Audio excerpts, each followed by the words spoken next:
Prezados amigos, estamos iniciando mais um evento da Amicus, Encontros de Cultura. Os trabalhos serão conduzidos pelo nosso presidente, engenheiro Flávio Ferreira Presser, a quem nós passamos a palavra. Obrigado, Paulo Regis.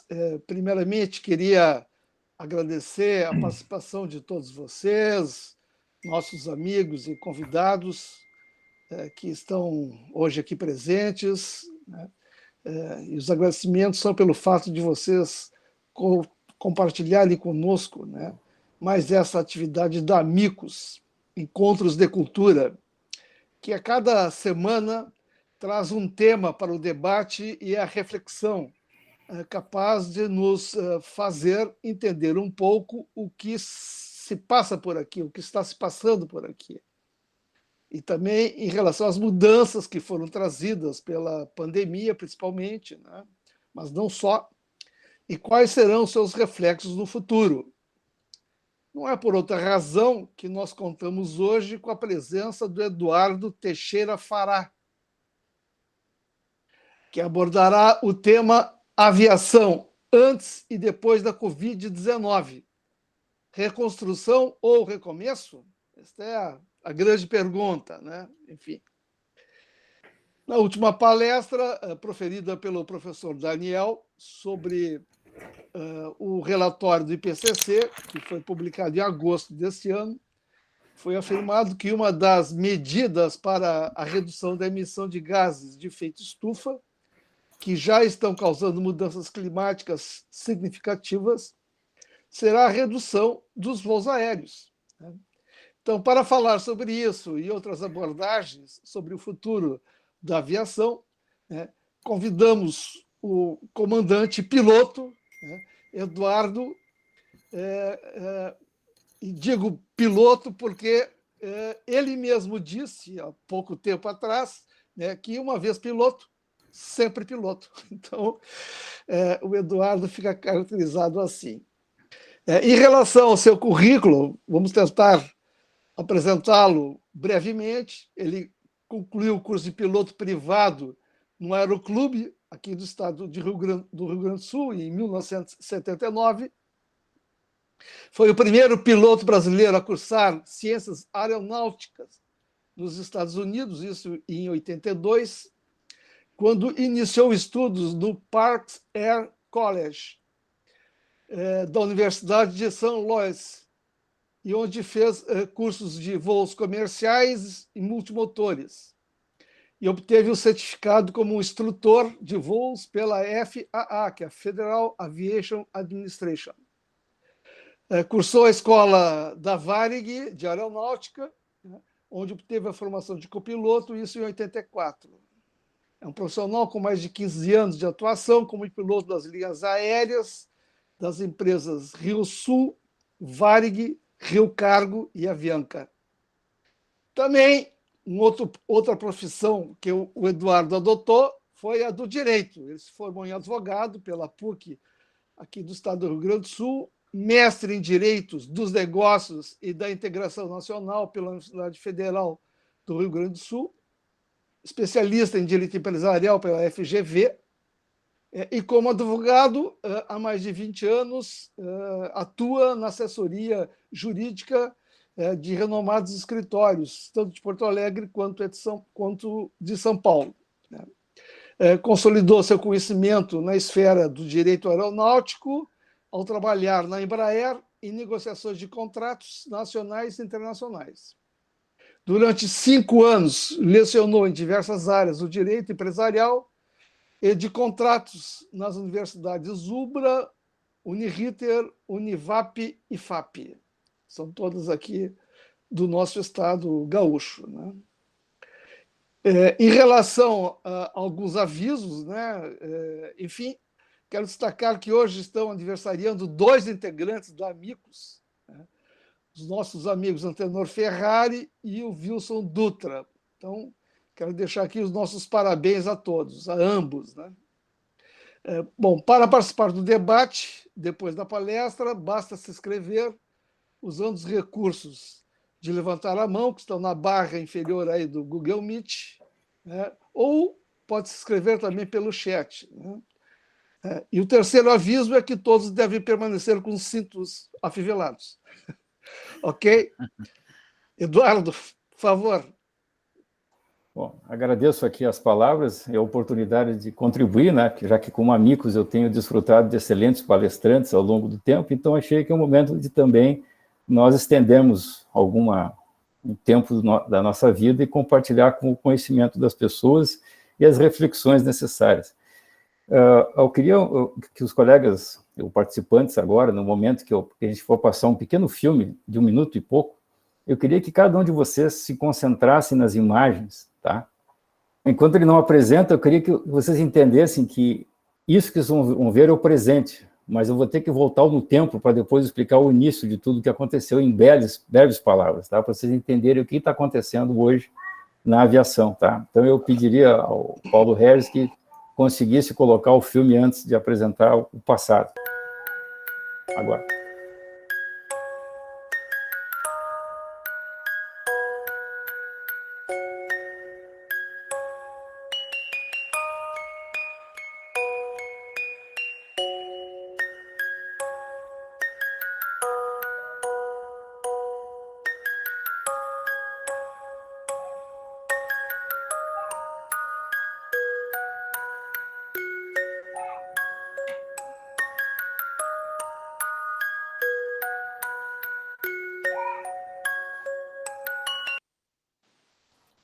Bom, deu para vocês verem que tem aquelas trilhas de condensação, então aí a questão do meio ambiente é muito importante, mas o ponto que eu queria que vocês pensassem comigo nesse momento é uma reflexão.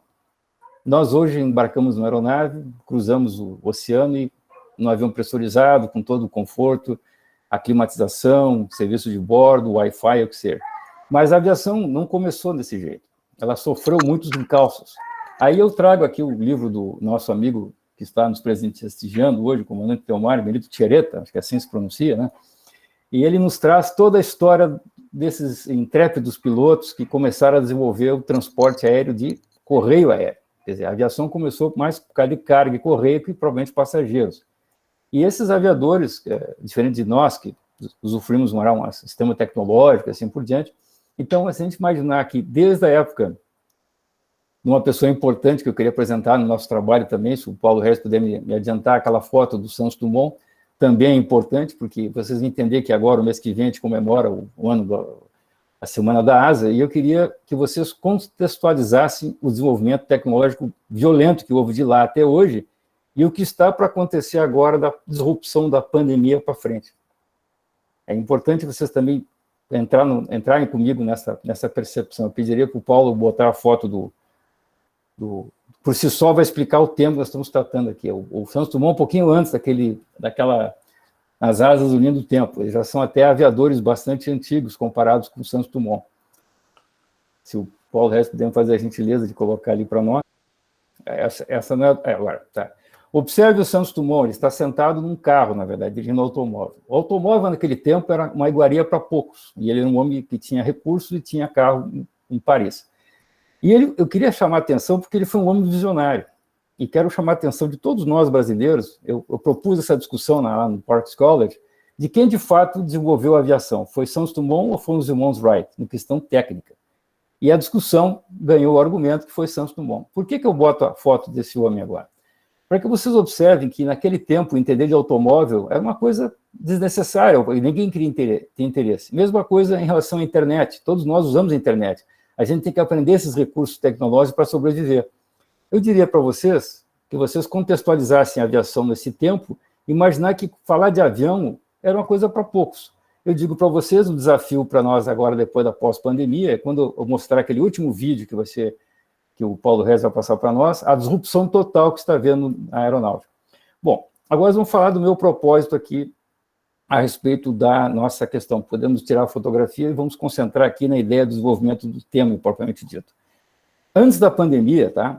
Para vocês terem uma ideia de valores econômicos, a aviação em 2020, ela simplesmente rendeu, ou melhor, a economia que a indústria aeronáutica rendeu é 40% do total, tá? São 328 bilhões de dólares. Isso em 2020, na meio da pandemia. Agora, vocês imaginem o que é o poder de transformação econômica e o impacto no mundo das finanças, no mundo inteiro, a aviação. Financiamento de aeronaves, construção de aviões, passageiros, assim por mais. 11 de setembro, é bom vocês lembrarem, já houve uma pequena disrupção no sistema, porque o transporte de passageiros por negócios diminuiu bastante, porque o viajante a negócios que é o que geralmente gera maior lucro para as empresas aéreas. O turismo sempre as pessoas não estão muito preocupadas com um ponto a ponto. Então, a companhia considera o ponto A ao ponto B o premium, né, que é mais caro. E quando tem conexões intermediárias, ele considera um valor mais econômico. Por isso que é mais barato fazer etapas com voo com escalas do que voos diretos. Mas, então, ainda com a sequela de 11 de setembro, né, que foi um atentado às torres, que deu problema com financiamentos aeronáuticos, assim por diante, a pandemia veio de forma avassaladora suprimir a capacidade das aeronaves terem passageiros, né, que é onde realmente as companhias aéreas tinham o seu foco. Por quê? Ficou proibido de viajar. Então, de uma hora para outra. Por quê? Porque a aviação, como todo tipo de negócio, ou mais negócio pela cautela necessária que a aviação necessita, a aviação trabalha com planejamento detalhado de longo prazo. E a pandemia, de uma hora para outra, simplesmente interrompeu essa capacidade de planejamento. As companhias aéreas e o sistema do modo geral hoje padecem de liquidez. Um problema econômico, financeiro. As empresas aéreas não têm a demanda que tinha antigamente, porque os protocolos mudam a toda hora. Então, eu queria que vocês percebessem que aquela evolução toda que a aviação teve, que foi graças a capacidade de empresariamento, de engenharia, de construção e de riscos. Muitos daqueles pilotos que o livro do Teomar fala, eles pereceram no meio do trabalho. Passageiros foram transportados e nunca chegaram a lugar nenhum. Então, vocês olham e veem aqueles aviões voando com aquele conforto e a invejável segurança aeronáutica que foi conseguida a custo muito grande da indústria, da segurança, das agências reguladoras. Aliás, eu elogio a nossa agência reguladora, a ANAC, no desenvolvimento agora da questão da pandemia, como realmente ajudar que o sistema não entre em colapso, como já aconteceu. Então, é importante que vocês visualizem a aviação antes da Covid e depois da Covid. Antes da Covid, aquele desenvolvimento longo que teve ao longo dos anos, aviões de maior porte, ou seja, aviões grandes, tudo isso aí está mudando. Então, o que eu estou falando aqui pode mudar tudo a partir de mais 6 meses para frente.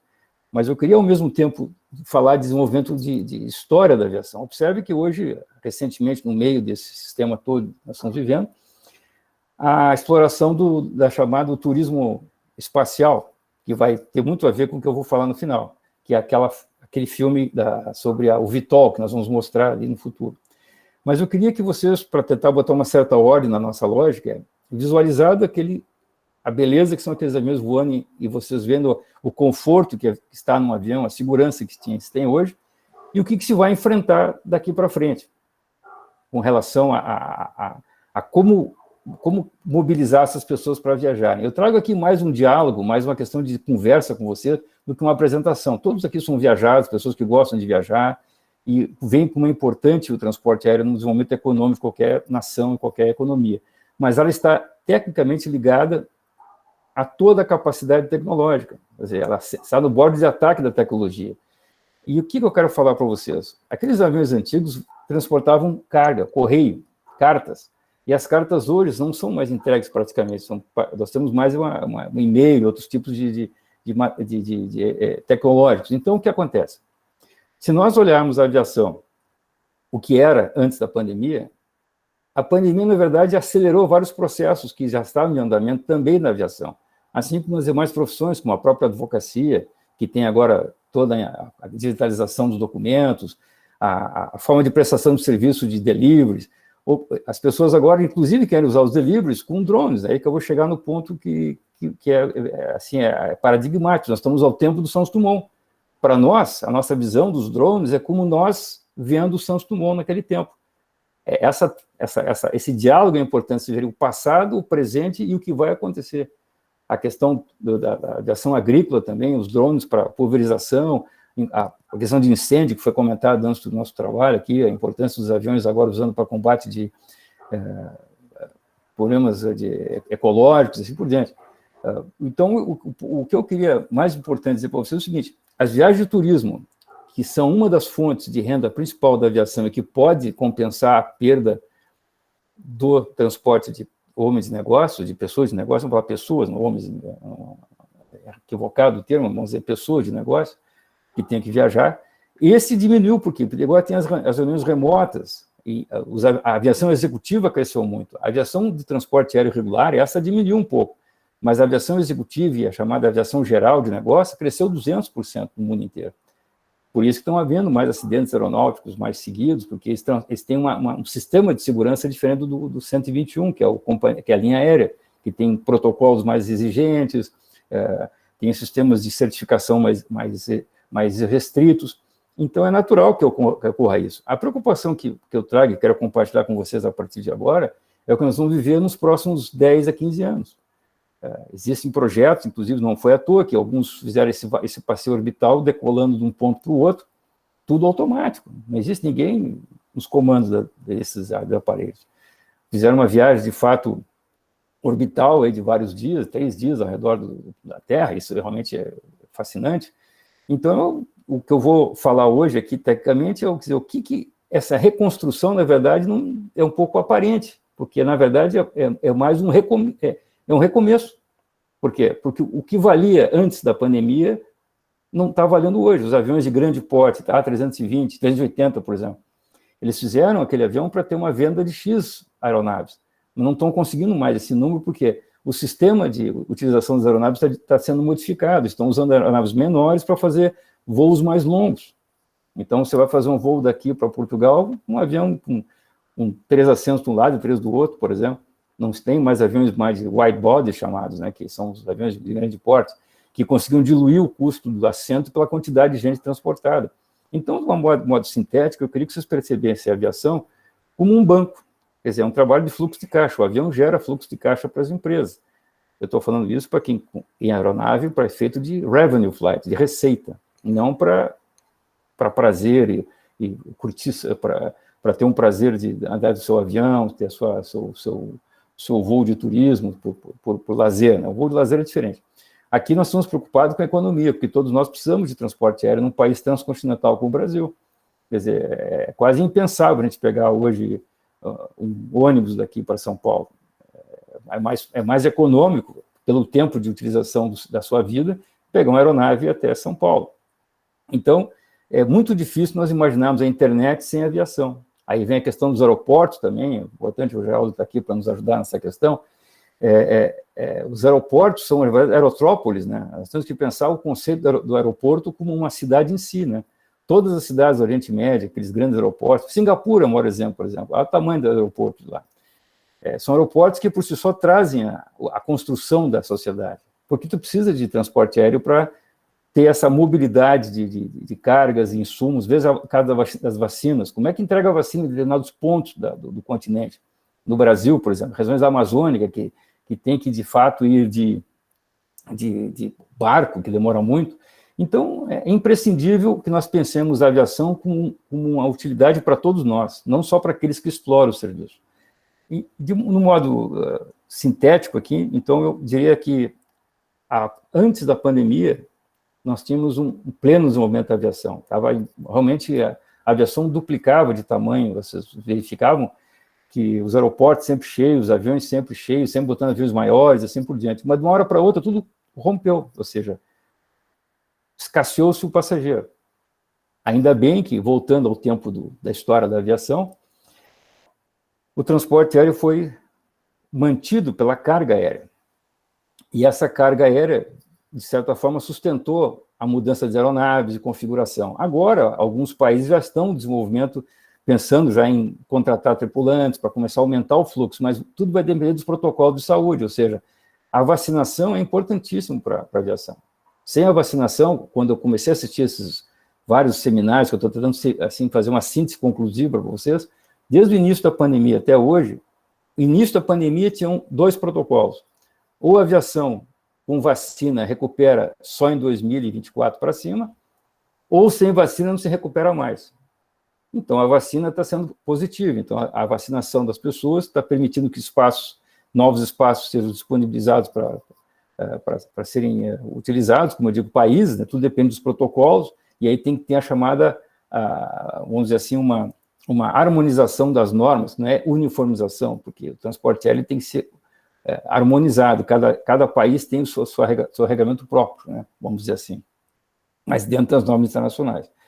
Então, vamos dizer assim, para colocar um ponto importante aqui, o que, de certa forma, a gente pode pensar para pós-pandemia?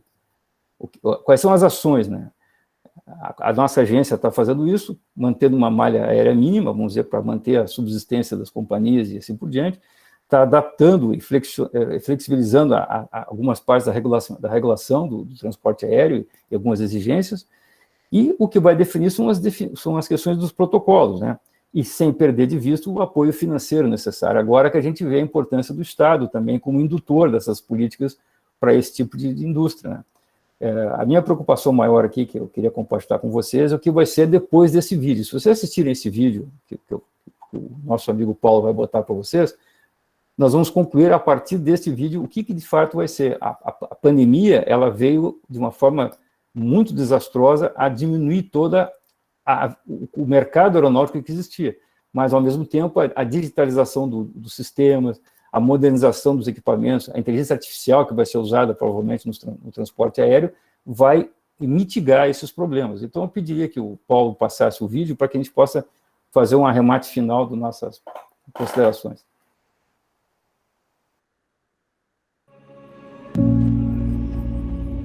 Electric Vertical Takeoff and Landing Vehicles, or eVTOLs, will soon transform urban air mobility. We'll rely on eVTOLs to get us to our destinations on a daily basis.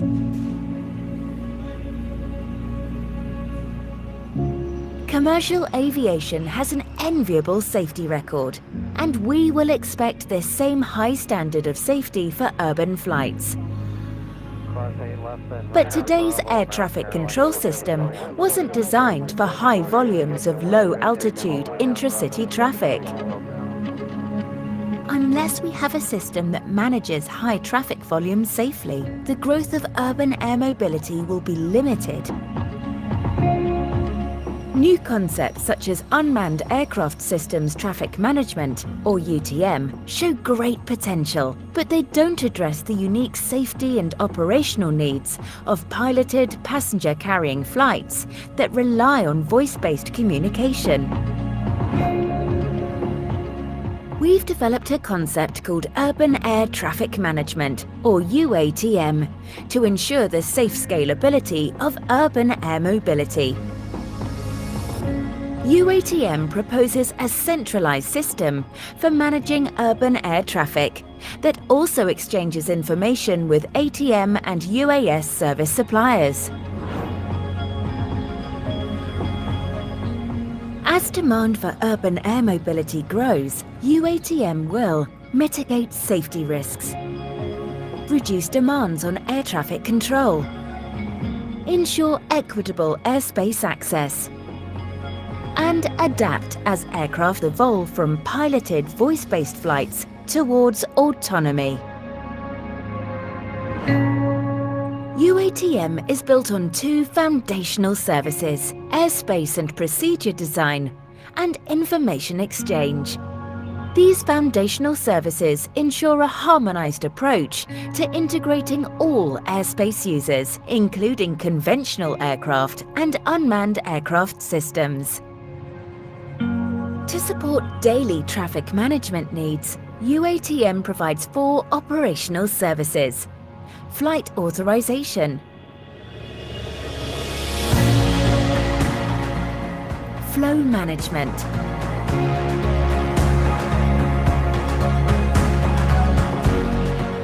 dynamic airspace management,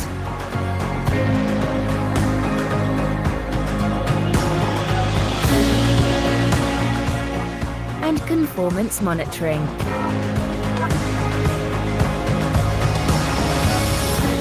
We'll working with air navigation service providers, government and industry to tailor UATM solutions for their communities. Together, we're preparing for the future of urban flight.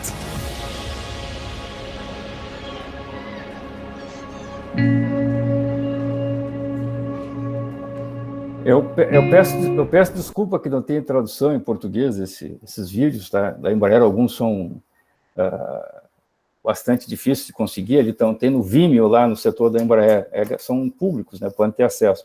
Eu queria agradecer ao professor Jaro por lembrar da revista, que na revista dele tem várias questões de meio ambiente e também de aviação e outras tecnologias embarcadas, né? O ponto que eu queria colocar aqui, para vocês entenderem por que eu botei as fotos anteriores à atual, é que nós estamos naquele limbo. Para nós, hoje em dia, nós estamos que nem o Santos Dumont.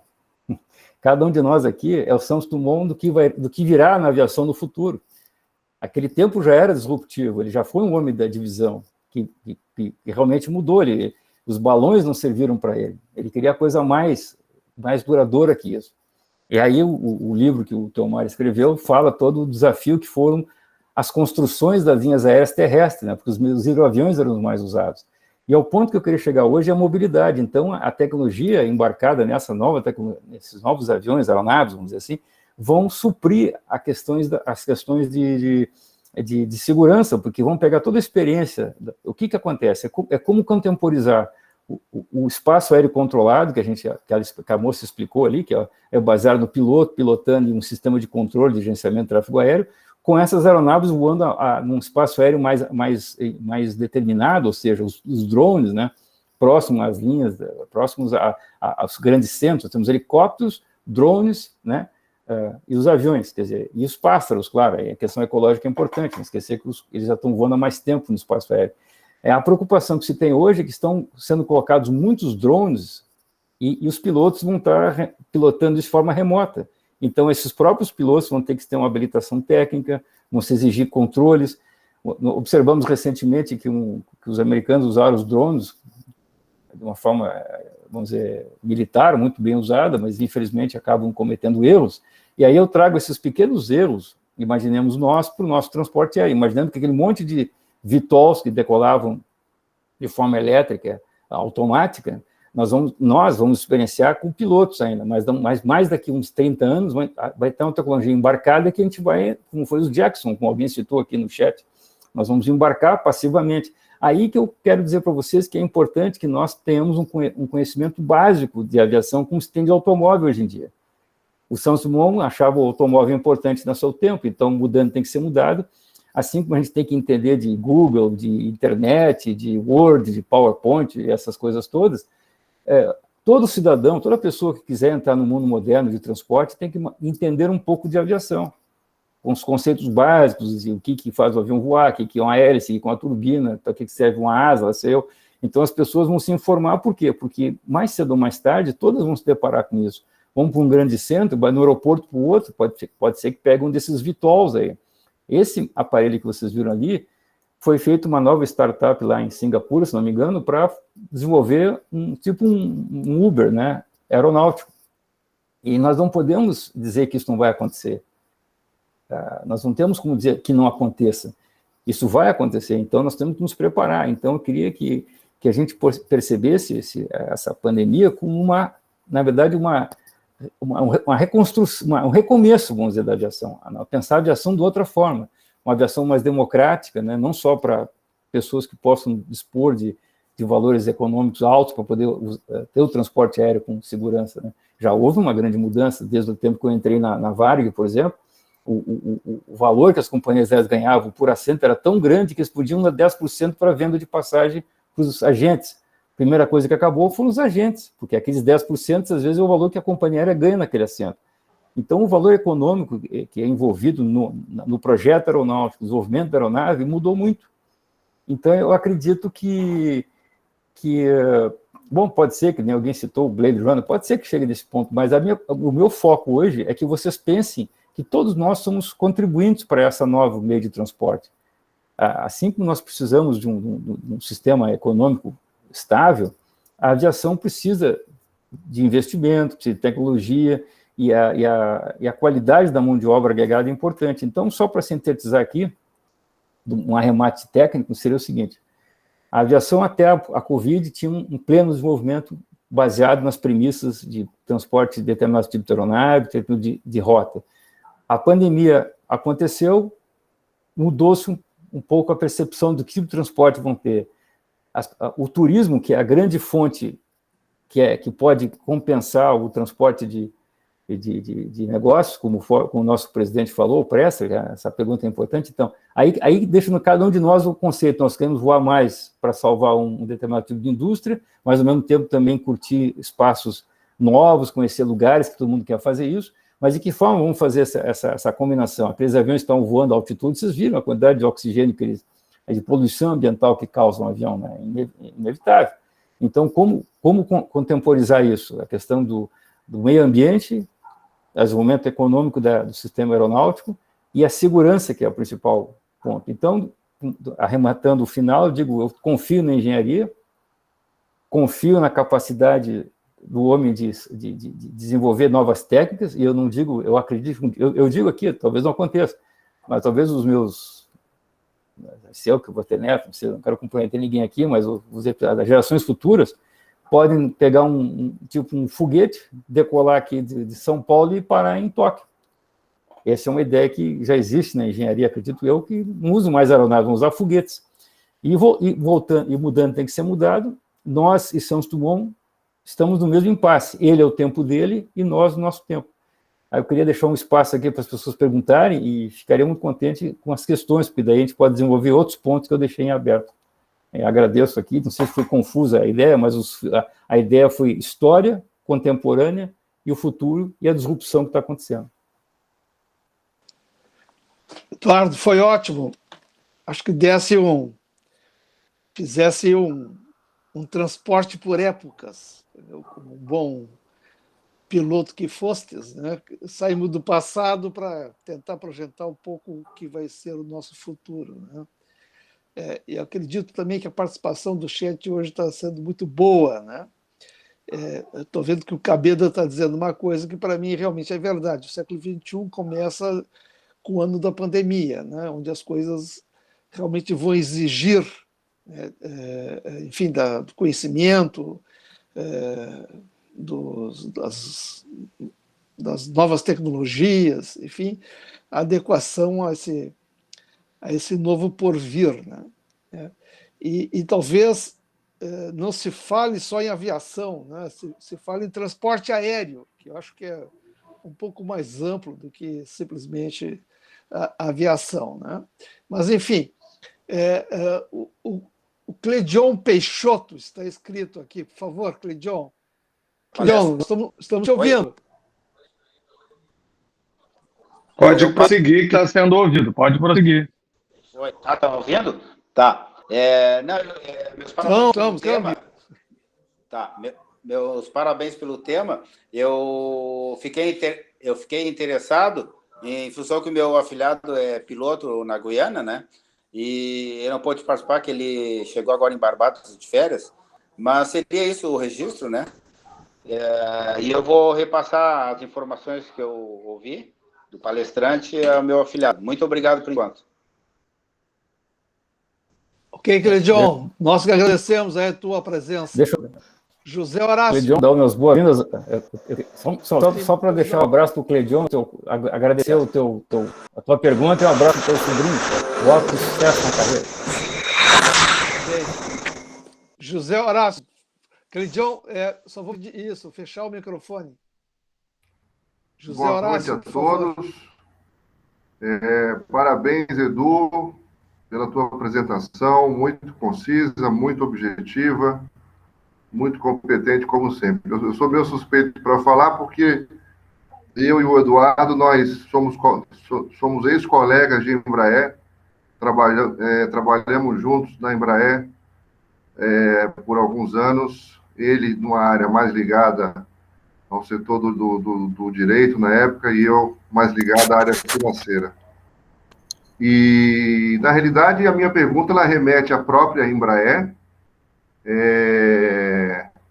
e É uma pergunta mais técnica do que propriamente, assim, eu vejo assim, como que você avalia, Duna, como que a Embraer pode ser avaliada na sua capacidade de geração de novas soluções, de geração de novas tecnologias, nesse momento disruptivo, né, que você se refere. Você vê a Embraer capacitada para isso? Isso seria até em linha com esse último vídeo que você colocou aí, do Vitor. Você acha que tipo de aplicação que a Embraer poderia contribuir para o desenvolvimento brasileiro na área civil? Uma pergunta interessante e me compromete bastante, até porque eu acho que a Embraer é um exemplo do que o elos entre o Estado, né, aquele livro escrito sobre o trabalho, teve a importância do desenvolvimento econômico e tecnológico. A Embraer ela tem um know-how, tem gente para isso, acredito eu, inclusive até o tamanho da aeronave que ela faz hoje, talvez atinja os mercados de uma forma melhor do que os aviões muito grandes, como eu estava acabando de dizer, os aviões de menor tamanho, com eficiência e com capacidade de alcance bom, eles conseguem unir mercados que antigamente só aviões de grande porte utilizavam, né? Toda a questão financeira, aí tem a minha área. Quando eles planejam um avião, eles falam com o pessoal da tua área financeira para calcular os valores econômicos, né, do assento por quilômetro voado e assim por diante. Eu acredito que, tecnologicamente, eu até usei esse vídeo da Embraer, que está no Vimeo, lá, publicamente disponível, para justamente mostrar para as pessoas que a tecnologia existe por aqui. Quer dizer, o Brasil tem essa competência. O problema todo é que a gente precisa de capacitação, vamos dizer, as linhas de financiamento, né? Você precisa de incentivos, né? Eu estou muito otimista, acredito sim, que mais uma vez, como sempre acontece, Santos Dumont mostrou que o Brasil tem competência, e nós temos um dever moral com ele, né? Eu quero fazer uma analogia aqui com os gaúchos, né? Hoje é 20 de setembro, né?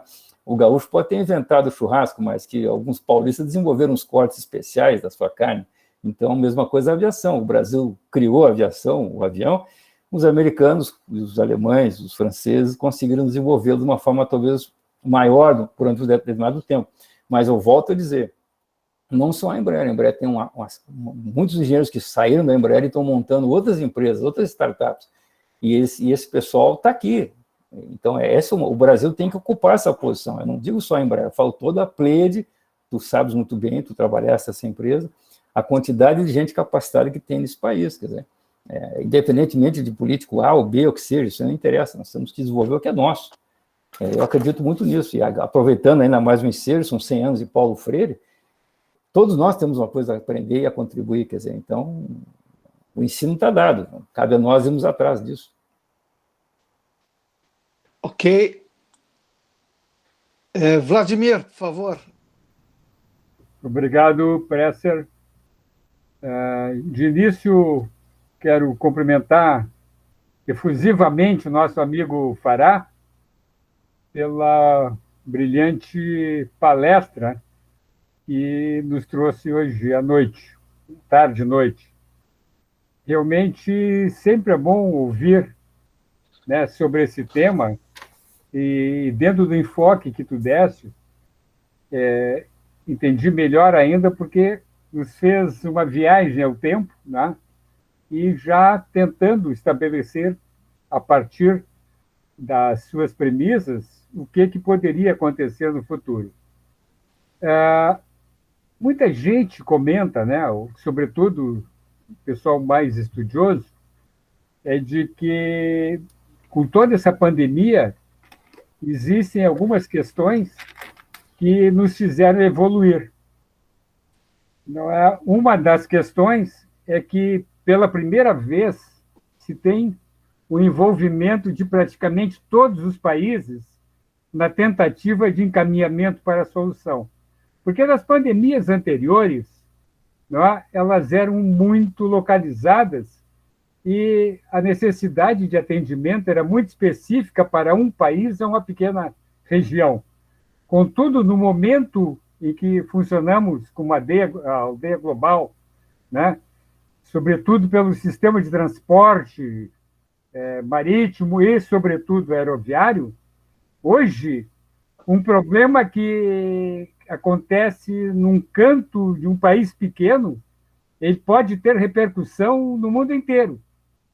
Né? E isso aí fez com que, né, o pessoal mais influente no desenvolvimento mundial se preocupasse com essas questões que influenciam em todo o mundo.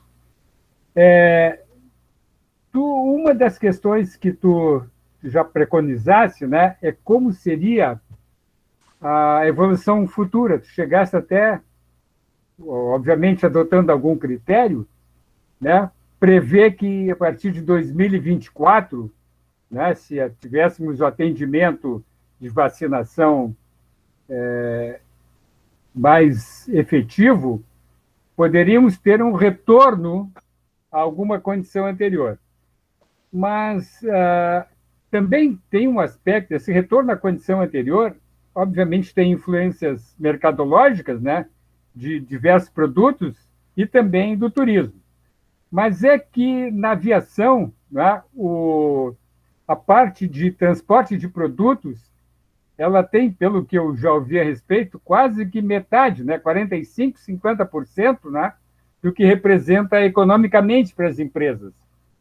Então, mesmo que ainda não tivesse na parte turística digamos, uma condição de evolução plena, na parte de transporte de produtos, né, e essa recuperação, creio eu, poderia se dar num período de tempo um pouco mais curto, né? Sobretudo também porque, segundo informações, mesmo que tenha de 45% a 50% sobre o valor econômico que representa para as empresas o transporte aeroviário, em termos de peso nas aeronaves, não chega a 5%. Né? Então, o desenvolvimento de novas tecnologias, como tu referiste, né, ela certamente vai pensar, né, em aeronaves menores, né, que tenham um controle. Hoje até eu te repassei que eu verifiquei uma informação que foi desenvolvida pela Rolls-Royce, né, com um avião, né, que inteiramente sistema eletrônico, né, sem o uso de combustíveis que trariam problemas ao meio ambiente. Então, não querendo alongar muito, Fará, eu gostaria de verificar, porque tu chegasse a 2024, né? Tu achas que, considerando a possibilidade de que no comercial, né, tenha uma condição de adiantar esse processo, nós não conseguiríamos chegar antes a uma condição de melhoria do sistema aeroviário mundial?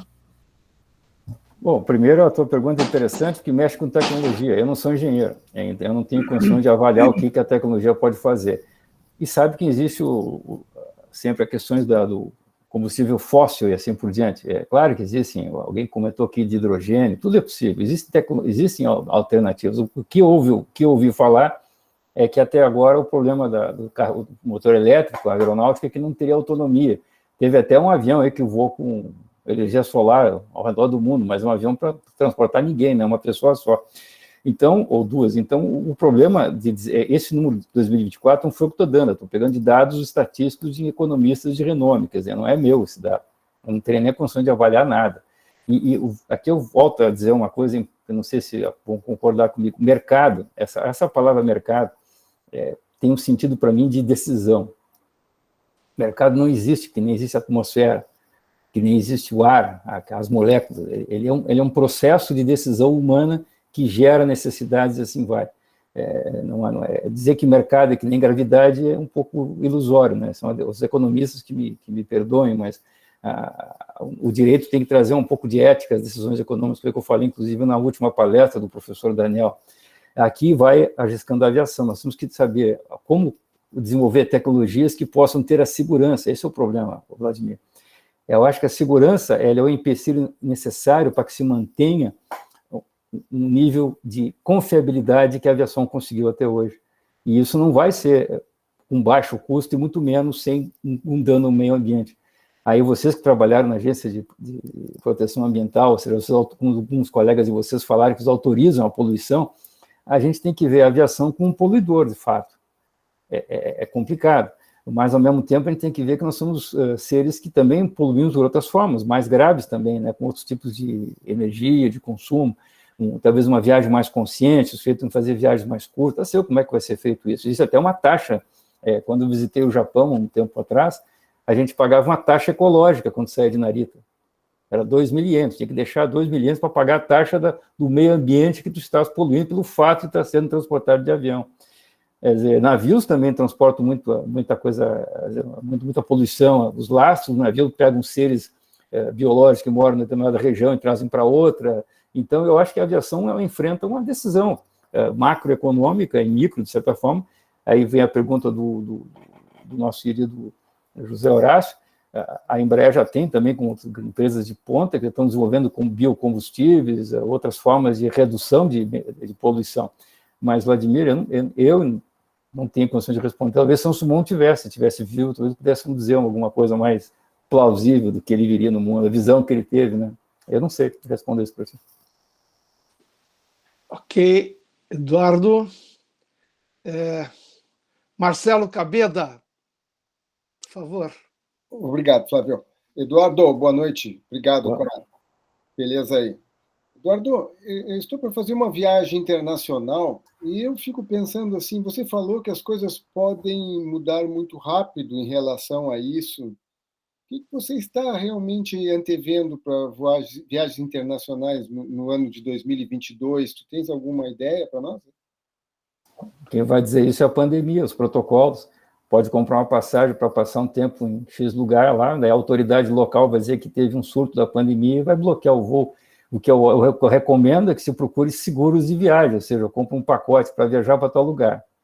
E se eu não conseguir viajar, que eu tenho um reembolso pelo menos proporcional do que eu gastei, porque ninguém pode te dar garantia absoluta que tu vai ter garantia da chegada lá. Eu acho que seria uma cautela, talvez, que nós pudéssemos criar um novo mercado de seguros para esse tipo de coisa. O cara compra um pacote para passar 10 dias no lugar X, e aí, na próxima data da viagem, acontece um problema de protocolo sanitário. Né? Para fazer o quê? Agora, obviamente que todos nós queremos viajar, nós queremos abraçar as pessoas que estão distantes da gente. É uma necessidade humana esse negócio. Essas reuniões de negócio que nós estamos fazendo aqui, que a tecnologia nos proporciona, são lados positivos da pandemia que nos fizeram nos adaptar. Mas a aviação, ela une pessoas. Vamos voltar ao tempo. As cartas eram importantes chegar, porque as pessoas liam as cartas e se comunicavam, e a aviação contribuiu para isso aí. Unir desde, como dei no livro do Teomar, né, desde lá da França, de Toulouse até Santiago do Chile. E agora nós temos, com um apertar de botão, eu consigo falar com a pessoa do outro lado do mundo. Então, eu queria que vocês teletransportassem vocês, não para naquele filme do Jornada das Estrelas, que o cara apertava o botãozinho e se teletransportava para outra dimensão, não vamos chegar nisso aí, mas o que nós vamos chegar, sim, meio de transportes mais rápidos, talvez mais ecológicos, acredito nisso. Agora, uma ponderação, Vladimir, que eu acho lado da tua pergunta, querem repristinar ou trazer de novo a ideia do avião supersônico. Aí é uma questão que nós vamos ter que discutir ambiental bem grande. Já estão querendo isso, aviões supersônicos para pouca gente. Eu só queria responder uma pergunta que foi feita aqui pelo comandante Raiol.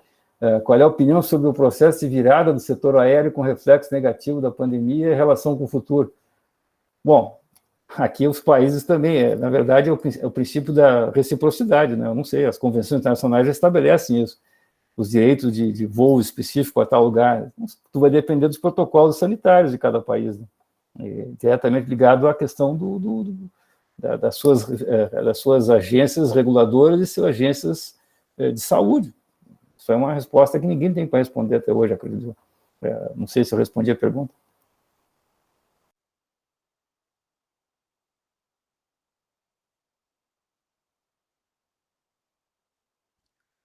Presser está com o microfone fechado.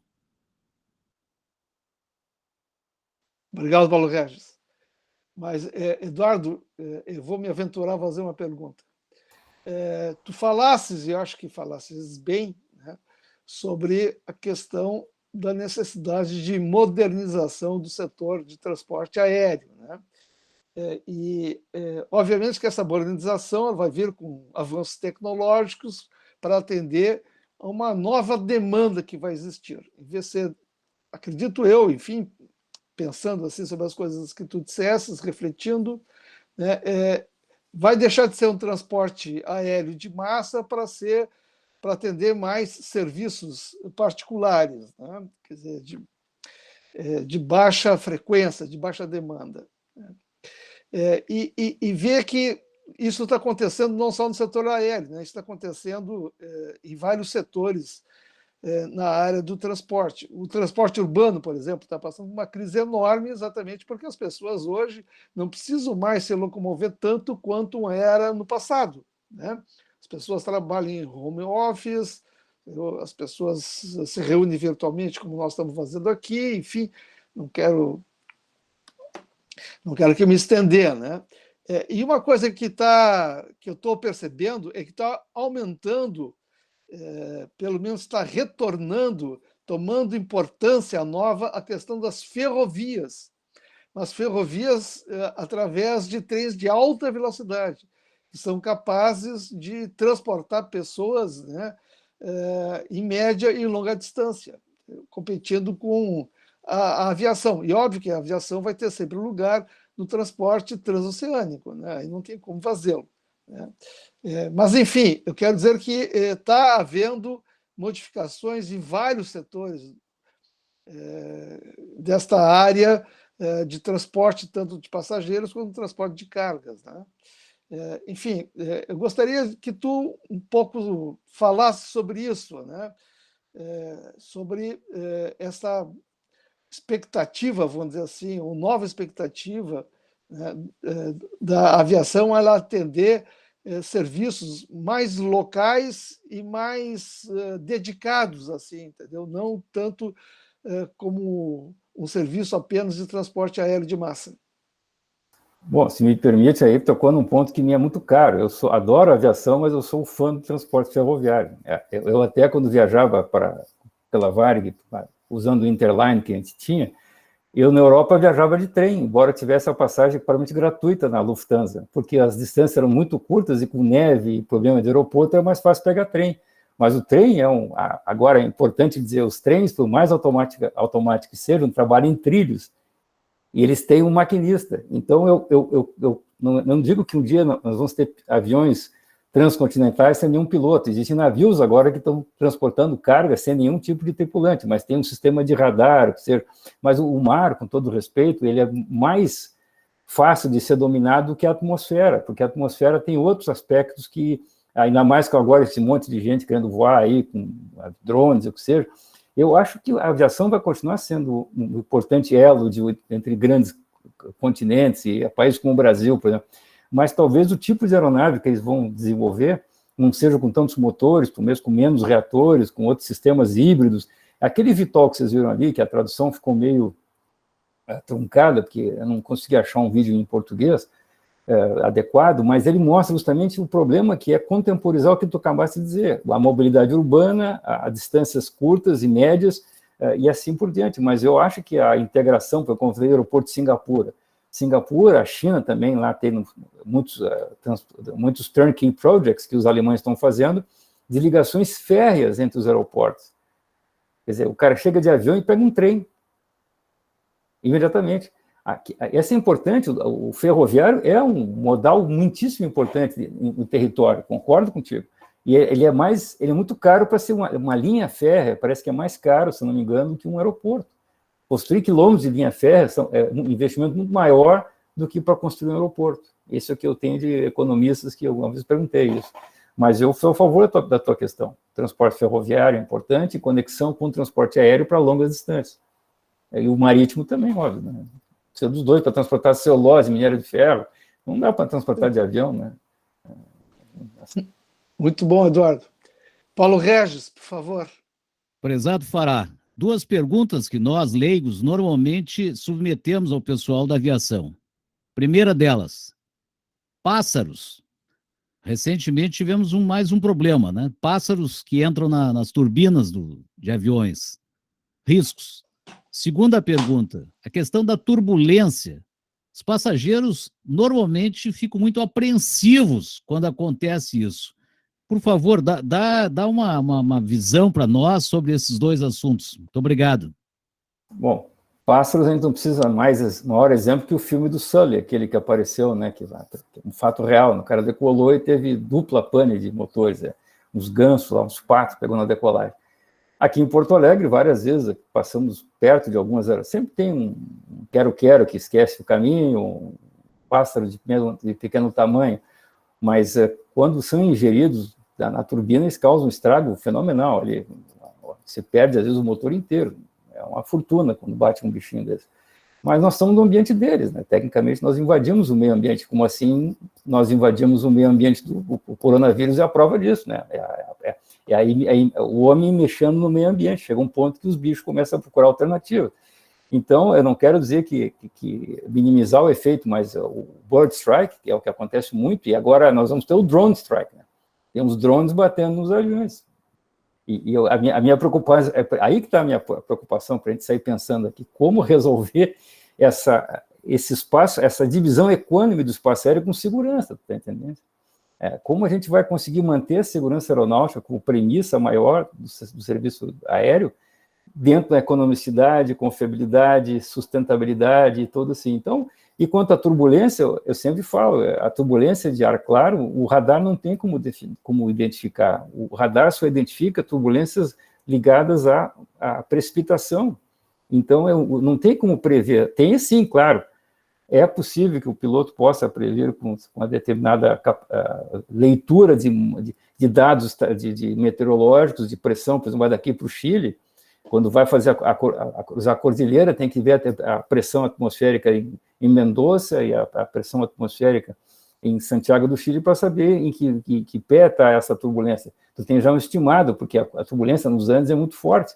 Quem voou para lá sabe que o piloto manda botar o cinto mesmo um tempo antes de chegar, né? Tem um momento da viagem que todo mundo tem que ficar parado. É para levantar de jeito nenhum, porque se tiver uma turbulência, a pessoa pode ser jogada para cima e quebrar, se lesionar muito forte. Então, a turbulência, então quem está no avião tem que deixar o cinto mais frouxo, mas sempre afivelado, para não sair voando ali, né? Ok. Marcelo Cabeda. O Cleidion estava querendo fazer uma pergunta? Não, ele já fez. Ah, tá bom, é que eu estou vendo a mão levantada ali. É isso, Tá. Então tá, Flávio e Eduardo, vocês estavam conversando sobre a questão da viagem do trem também, e eu estava aqui pensando numa coisa, né? Existem trechos que não dá para fazer de trem, por exemplo, atravessar o Caribe, se a gente quiser ir do Brasil para a América do Norte. Mas é possível que lá do outro lado do rio, do Mar do Caribe e do lado de cá, existam pontos que podem ser hubs entre o transporte de trem e o transporte aéreo. Com a pandemia, ficou claro que muitas pessoas trabalham à distância. Eu, por exemplo, se eu pudesse trabalhar dentro de um trem, se ele tivesse um Wi-Fi suficientemente bom, eu viajaria tranquilo, de trem, de navio, e isso pode voltar a acontecer. Então, eu penso assim que a aviação comercial é capaz que ela comece a definir algumas rotas entre pontos que são conexões importantes de outros tipos de transporte, de maneira que a pessoa possa continuar trabalhando durante a viagem. O que vocês pensam disso? Concordo contigo, mas se observares aqui o Código Civil francês, pelo que eu vi de profissionais da área, lá eles têm todos os tipos de transporte legislado na mesma parte do código. O que está havendo no Brasil, principalmente, é uma desconexão dos modos de transporte. Uma própria mercadoria que é transportada de vários tipos de transporte. Eu estou citando carga, tá? Não estou falando pessoa que fica um pouco chato. Mas, digamos, tu mandas uma mercadoria para um determinado lugar. Não existe uma comunicação plena dos modos de transporte. A nossa logística ela é deficitária porque falta o ferroviário também. Agora, com o problema da seca, aí está acontecendo no sistema do Alto Paraná, lá não estão podendo usar as barcaças. E estão tendo que usar, de novo, transporte rodoviário, que é muito caro. E o que eu acho aqui, vou fazer uma crítica ácida aqui, eu acho inaceitável o custo das passagens de ônibus comparado com o de avião. porque o avião sofre um monte de revisões, o custo operacional é maior, o arrendamento do avião é maior, o treinamento da tripulação é diferente, tudo é diferente. E pessoas comparam o transporte aéreo com de ônibus. É totalmente inadequado, porque, aliás, quem viaja de avião tem que pagar o preço do avião para evitar o acidente. Passagens baratas geralmente significam situações de compra com antecedência, sabe? Mas o barateamento excessivo de certos tipos de transporte não é condizente com o custo de fazer o avião, de construir, de manter. Quer dizer, eu concordo contigo que tem que haver uma ligação maior, mas isso é um problema de comércio, um problema de estrutura, como alguém perguntou aqui, o comandante Rael perguntou sobre a questão dos tratados. Tudo depende de conexão internacional, mas vai ter isso aí. Hoje a gente fala, nós aqui falamos com pessoas de WhatsApp, vamos pegar a comunicação e vamos passar para cima do transporte. Mesmo esforço que aqueles pilotos iniciais tiveram de transportar o correio lá de Toulouse até Santiago, inclusive uma parte de navio, porque os aviões não eram confiáveis, também vai acontecer hoje com determinados tipos de transporte. Eu não me importaria de fechar um pacote de uma parte, as pessoas fazem isso, só que o que tem é uma desconexão legal, vamos dizer, uma questão econômica para ser resolvida, acho. Eu creio que, Cabeda, vai haver um sistema de integração forte entre vários modais de transporte, né? Falasse nos hubs, óbvio, só que eles vão estar integrados, né? Vai ter vários serviços. E o que eu acredito é que hoje o transporte aéreo ele é pensado sempre a longa distância. Creio que a aviação regional, a aviação mais de ponta a ponto, a curta distância, entendeu? Vai ter mais alternativas, exatamente por isso, né? Eu queria pedir um favor para o Teomar, se pudesse dar uma palavrinha a respeito da tua pesquisa ali nos teus antepassados, assim, porque é importante que vai responder a pergunta do Marcelo. O que tu percebeste quando tu estudaste tudo isso? Quais são os óbvios que tinham na época? Era tecnologia? Era humana? O que mais foi desafiante para os pilotos como o Mermot e a turma do Saint-Exupéry na época?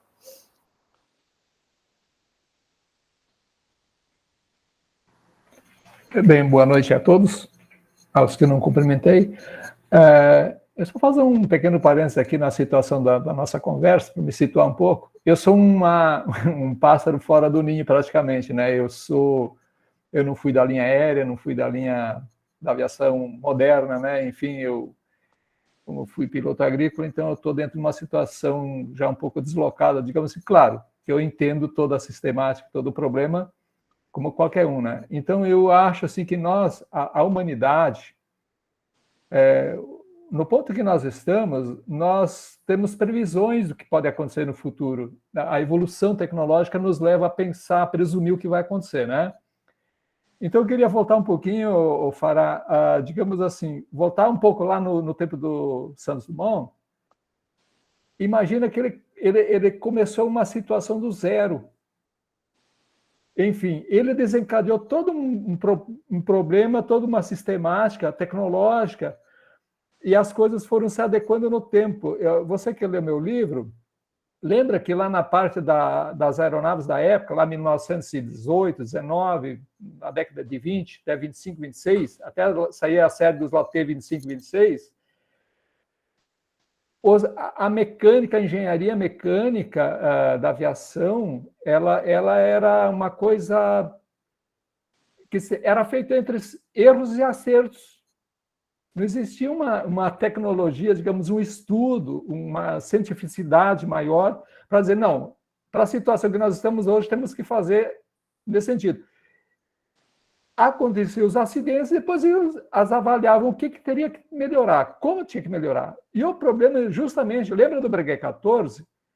O Breguet 14 era uma aeronave, um motor que voava a 60 horas, tinha que abrir todo o motor, né?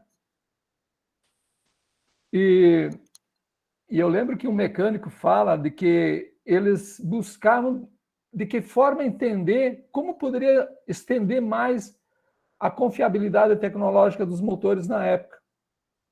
Bom, isso é uma parte, né? E eu queria voltar um pouquinho a respeito de Santos Dumont. Hoje esse livro me deu uma oportunidade de participar de algumas publicações, tanto aqui no Brasil, quanto no Chile e na Argentina. E vejam bem, lá no Chile eu faço parte como membro correspondente do Instituto de Investigações Históricas Aeronáuticas de Chile, onde eles têm o Santos Dumont como uma personalidade máxima da aviação para eles. Eu tenho uma impressão que eles admiram muito mais, eles investem muito mais em Santos Dumont do que nós. Tanto é que agora, eu acho que no ano que vem, vai ser comemorado o centenário da visita de Santos Dumont a Santiago do Chile. Tanto é que lá tem uma avenida Santos Dumont, e hoje eu faço uma intermediação entre o Instituto e nós ao Brasil, onde eles se socorrem comigo para pegar alguns elementos para serem publicados lá, né?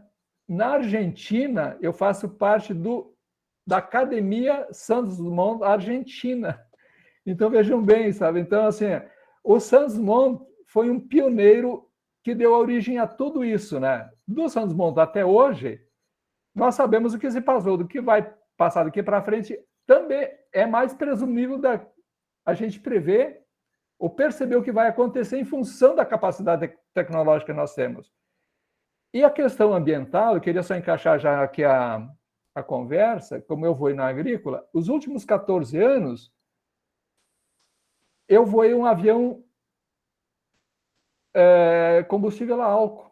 Ou seja, a própria aviação agrícola que faz um trabalho polêmico em função do agrotóxico, uma série de coisas, ela foi a primeira a se preocupar em ter suas próprias aeronaves menos poluidoras em termos de combustão, né? de combustível. Então, eu acho que tudo isso aí, o que nós estamos discutindo, estamos avaliando, é um ponto positivo, inclusive, que eu vejo como uma grande oportunidade que a gente tem para entender o que foi e o que vai acontecer, né? Fará, por gentileza, faça a sua pergunta de novo aí. Não, eu só acabo respondendo, é isso aí. Eu acho que eu respondi, foi a questão tecnológica. Sim, então, aí vem ao encontro que eu estava justamente dizendo, do que vai nos dar a condição de fazer essa ligação toda nova, como o Vladimir perguntou, vai ser nós temos tecnologia respeitando o meio ambiente, porque não tem, o limite é o meio ambiente, nós não podemos ter direito a poluir ao ponto de não recuperar mais nada, nós vamos ter que viagens mais conscientes, né? Por exemplo, se você tem mais tempo para viajar, ele faz um itinerário já mais ecológico, né? Por exemplo, vai onde tem mais pessoas viajando para aquele setor, ou seja, uma visão mais coletiva do transporte aéreo, não exclusivo, né? Agora, volto a dizer que no início da nossa explanação, eu falei que o transporte da aviação geral cresceu muito no mundo inteiro. Pessoas compraram aeronaves, começaram a voar aeronaves mais privadas, mas por causa da pandemia, né? Não pode botar avião lotado, aquela coisa toda. Mas eu acho positivo tudo que acontece. A gente tem que ser o lado bom e o lado ruim. O lado negativo foi o que nós estamos vendo, essa tristeza desse bicho, que inviabiliza a nossa capacidade de abraçar, de conhecer o mundo, de nos vermos, né? Viver a vida com plenitude. Mas temos que adaptar uma realidade técnica, que o meio ambiente já está dando sinais de que está exausto, né? O planeta já não tem a mesma resposta que nós queríamos que pudesse ter, né? O que desejamos. Não estou aqui dando apologia de catástrofe, mas nós temos que saber com a agricultura, o mundo de falar, a agricultura necessita da aviação, mas ela agora pode usar drones para fazer a pulverização e evitar a deriva, né, que também polui outros tipos de planta. Tem uma vinícola de um lado e o sujeito acaba com o trabalho do outro e assim por diante. Eu acho que nós temos que pensar desenvolvimento econômico, mas limitado à capacidade do meio ambiente de aceitar essa transformação. Ok. Mais alguém está desejoso de fazer o uso da palavra? Se não, podemos caminhar para o encerramento, né, Paulo Regis? Perfeitamente, professor. Só quero deixar aqui muito presente, né, a importância dessa discussão, desse debate. Nós não somos especialistas da área aeronáutica, mas eu quero dizer que transporte nos diz respeito, né? Enfim, e aqui, obviamente que o objetivo, entendeu, era mostrar a evolução e o futuro da aviação, né? Mas acabamos tocando assim nos assuntos, né, do amanhã, no que diz respeito ao transporte público como uma forma geral, ok? Então, mais uma vez, quero deixar aqui os meus agradecimentos ao Eduardo pela brilhante palestra que fez hoje, né, e passar para o Paulo Regis para fazer as considerações finais. Paulo Regis, por favor. Muito bem. Quero expressar a nossa gratidão em nome da Micos, né, ao comandante Eduardo Teixeira Fará, por ter aceito o convite para proferir essa palestra. Parabéns, foi extremamente instigante. Agradecer e registrar as presenças das seguintes pessoas: Teomar Benito Sereta, de Florianópolis, Sandra Salles, de São Paulo, Eurico Rodrigues, do Rio de Janeiro, Letícia Fará e Teodoro Fará, são filhos do nosso palestrante. Acho que ambos estão em Santo Antônio de Pádua, no Rio de Janeiro. Marcelo Cabeda, a Aida Alice Flores Arruda, está nos acompanhando da Costa Rica, Altair Margarida de Conto, Jairo Henks, de Florianópolis, Márcia Hoff, Tiago Jardim, Elinar Borges, de São Leopoldo, Geraldo Augusto, do Rio de Janeiro, José Horácio Almendra, de Itu, de São Paulo, Cleijon Peixoto, Heloísa Machado Rosa da Silva, Maria Marta, Hilton Raiol, Kelly Góes, Rita Larúcia, Rosângela Souza de Souza, Suzete da Costa, Arone e Álvaro Bassim. Por derradeiro, nós convidamos a todos para participarem na próxima segunda-feira, dia 27 de setembro, neste mesmo horário, da palestra online da psicanalista e escritora Ariane Severo. Ela vai falar sobre o seu livro Freud, de Viena a Paris, cujo lançamento foi recentemente realizado pelo Instituto Contemporâneo de Psicanálise e Transdisciplinariedade. Além de ter publicado vários livros técnicos, ela também é autora do romance Nina, Desvendando Chernobyl, que foi finalista no Prêmio Jabuti em 2018. Estão todos convidados. Nossos trabalhos estão encerrados. Desejamos a todos muita saúde, uma boa noite e até breve. Boa noite. Parabéns, Eduardo. Boa noite. Boa noite. Parabéns, comandante. Boa noite, gente. Parabéns, Edu. Grande abraço a todos. Boa noite, comandante. Tchau, tchau. Parabéns, boa noite. Muito obrigado. Boa noite. Boa noite. Muito obrigado. Boa noite, abraço, Eduardo. Radiação segura para todos, hein? Valeu. Boa noite, comandante. Boa noite a todos. Meu